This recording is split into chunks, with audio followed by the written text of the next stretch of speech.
Hey guys, welcome to the Blue Mountain Fantasy League Week 5 recap. I am your fearless CEO, Commissioner Eric Odgers. I thought I'd try something a little different this week to change my luck, since I seem to have really come into quite a streak here. So I'm doing a little video recap for your viewing pleasure. So I have something to admit. Never thought it would be possible for me to suck quite as badly as I have at this point. The Alpha Daddy crew has been just fucking awful. Not to mention, I always seem to be playing the guy that scores 150 points or more every damn week. I have to say, I'm a little pissed off at the fantasy gods for all the hard times and bad luck. At this point, I feel like I'm Lieutenant Dan in Forrest Gump. Do you guys remember that famous scene where they're in the middle of the hurricane and Lieutenant Dan climbs the mast and he starts screaming at God?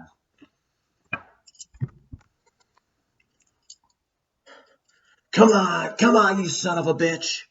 It's time for a showdown, you and me. I'm right here. Come and get me. An end scene. Let's get into the action. This week, oh, how I like to Turfuckty took on Alpha Daddy. And I haven't exactly lived up to my name lately, as Turfuckty treated me more like his bitch than his daddy. Turfuckty is so red hot right now, flames are shooting out of his wiener when he pees. Or it could just be the gonorrhea. Turfuckty moves to an impressive 4-1, and Alpha Daddy gets another one in the L column and moves to a depressing 0-5. Next, we have Ben Tired of Losing versus Sexual Chocolate. Once again, while I played someone who scored a shit pile of points, Ben plays someone who can't even break 80. He got a big game from former Badger and Jesus aficionado Russell Wilson to secure a victory. It was once again a little bit of a disappointing day for Patrick Mahomes as he scored well under his average.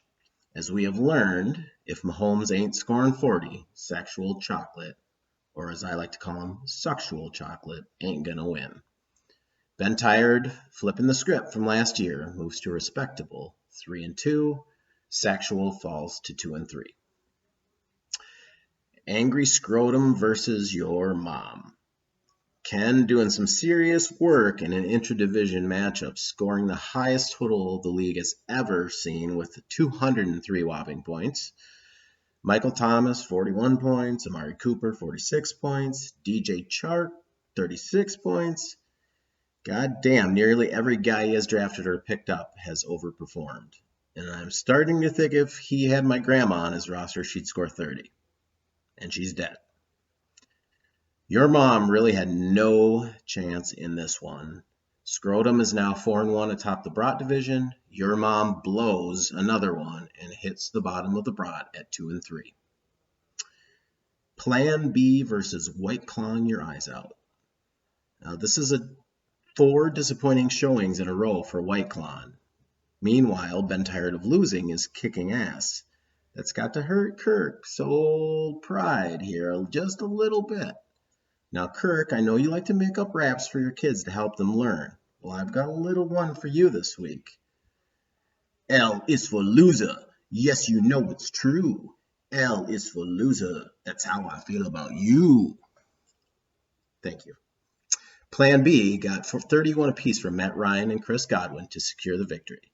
I don't know how, but Plan B moves to 4-1 with, I don't know, some amazing luck, I guess. Now, the real Slim Shady versus Sherlock Mahomes. The real Slim Shady, although inconsistent, has had some big scoring games this year. This week is no exception as he drops 172 on Sherlock Mahomes. Shady got another huge game from Christian McCaffrey, who narrowly missed position-high honors with 47 points. Add to that 32 for Thielen and 25 for Edelman, and that was a recipe for a pretty solid week. Now let's talk about his dipshit opponent.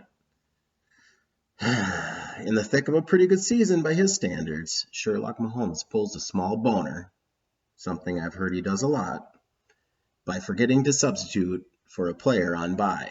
Now, Sherlock Mahomes, in the end, it really didn't matter for him because he didn't really have any guys that scored 40 on his bench.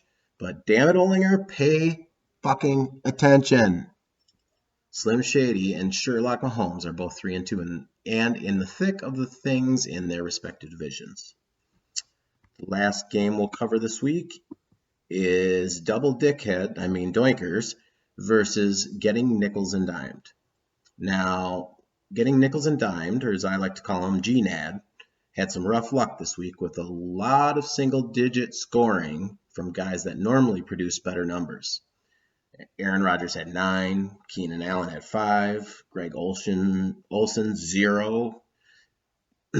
Patrick and I made a trade last week, Wayne Gallman for Emmanuel Sanders.